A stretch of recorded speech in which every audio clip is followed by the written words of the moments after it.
Hello friends, welcome to my channel new study classes. दोस्तों, इस video में हम चंबल संभाग के बारे में बात करेंगे। आइए हम देखते हैं कि हमारे मध्य प्रदेश को कितने जिलों और कितने संभागों में विभाजित किया गया है। तो हमारे मध्य प्रदेश को प्रशासनिक सुविधा की दृष्टि से 52 जिलों में और 52 जिलों को 10 संभाग में विभाजित किया गया है। तो पहले हम देख लेते हैं 10 संभाग कौन कौन से हैं। तो यह देखिए, जो सबसे ऊपर का है वह है चंबल संभाग, सबसे पूर्व का है रीवा संभाग, सबसे पश्चिम का है इंदौर संभाग, इसके ऊपर उज्जैन संभाग, भोपाल संभाग, नर्मदापुरम संभाग, जबलपुर संभाग, शहडोल संभाग, सागर संभाग और ग्वालियर संभाग। इनमें से आज हम बात करने वाले हैं ये वाले रीजन की, जिसका नाम है चंबल संभाग। आइए हम देखते हैं कि चंबल संभाग के अंतर्गत कितने जिले आते हैं, और पहले यह देख लेते हैं कि किस संभाग के अंतर्गत कितने जिले आते हैं।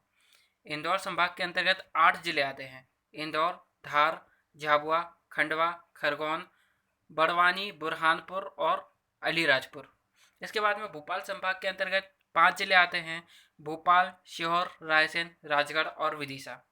ग्वालियर संभाग के अंतर्गत 5 जिले आते हैं। ग्वालियर, शिवपुरी, दतिया, गुना और अशोकनगर। जबलपुर संभाग के अंतर्गत 8 जिले आते हैं। जबलपुर, मंडला, नरसिंहपुर, छिंदवाड़ा, सिवनी, डिंडोरी और बालाघाट, कटनी। इसके बाद में आता है उज्जैन संभाग। उज्जैन संभाग के अंतर्गत 7 जिले आते हैं। उज्जैन, रतलाम, मंदसौर, नीमच, देवास, शाजापुर और आगरमालवा। इसके बाद में आता है चंबल संभाग, और चंबल संभाग में 3 जिले आते हैं, भिंड, मुरैना और श्योपुर। इसके बाद में आता है रीवा संभाग। रीवा संभाग में 4 जिले आते हैं, रीवा, सतना, सीधी, सिंगरौली। सागर संभाग। सागर संभाग में 6 जिले आते हैं, सागर, पन्ना, छतरपुर, दमोह, टीकमगढ़ और निवाड़ी। इसके बाद में नर्मदापुरम संभाग। नर्मदापुरम संभाग में 3 जिले आते हैं, होशंगाबाद, हरदा और बैतूल। शहडोल संभाग। शहडोल संभाग के अंतर्गत भी 3 जिले आते हैं, शहडोल, अनूपपुर और उमरिया। जिसमें से हम इंदौर संभाग को पढ़ चुके हैं, भोपाल संभाग को पढ़ चुके हैं, ग्वालियर संभाग को पढ़ चुके हैं, जबलपुर संभाग को पढ़ चुके हैं, उज्जैन संभाग को पढ़ चुके हैं, और आज हम पढ़ने वाले हैं चंबल संभाग को। आइए तो स्टार्ट करते हैं। पहले देखते हैं कि चंबल संभाग के अंतर्गत हम किस किस को पढ़ेंगे। तो चंबल संभाग के अंतर्गत हम पहले पढ़ेंगे मुरैना को, उसके बाद में भिंड को और उसके बाद में श्योपुर को।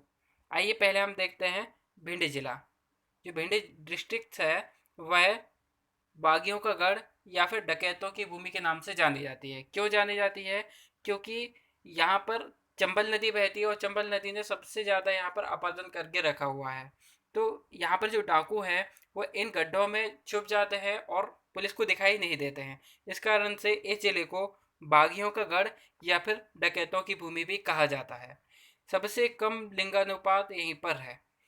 भिंड की गोहद तहसील मध्य प्रदेश का सबसे कम वर्षा वाला स्थान है। सबसे कम लिंगानुपात भी भिंड में है, सबसे कम वर्षा वाला स्थान भी भिंड में ही स्थित है। मालनपुर औद्योगिक केंद्र यहाँ का प्रसिद्ध है, जिसे राज्य का दूसरा सूखा बंदरगाह भी कहा जाता है। यहाँ पर सरसों उत्पादन के लिए यह प्रसिद्ध है। जो चंबल संभाग है, जिसके अंतर्गत भिंड, मुरैना और श्योपुर तीनों आते हैं, ये तीनों ही चंबल संभाग सरसों उत्पादन के लिए बहुत प्रसिद्ध है। भिंड न्यूनतम अनुसूचित जनजाति जनसंख्या वाला स्थान है। मतलब यहाँ पर जो अनुसूचित जनजाति है उसकी जनसंख्या बहुत कम है। अब हम बात करते हैं मुरैना डिस्ट्रिक्ट की। तो मुरैना डिस्ट्रिक्ट में जो इम्पोर्टेंट फैक्ट है वो यह है कि यह भी एक सरसों उत्पादक जिला है।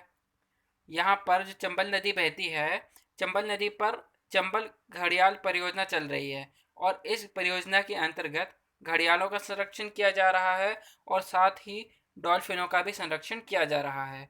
इसके बाद में आप देखते हैं कि चंबल नदी जो अपर्जन किया है वो सबसे ज़्यादा अपर्जन उसने मुरैना में ही किया है। सबसे ज़्यादा जो अपराधित जिला है वह मुरैना जिला है। इसके कारण चंबल के बीड़ों का यहाँ पर निर्माण हुआ है। हिस्ट्री यहाँ पर देखें तो यहाँ पर पहाड़गढ़ के शैल चित्र प्रसिद्ध हैं, प्राप्त हुए हैं जो।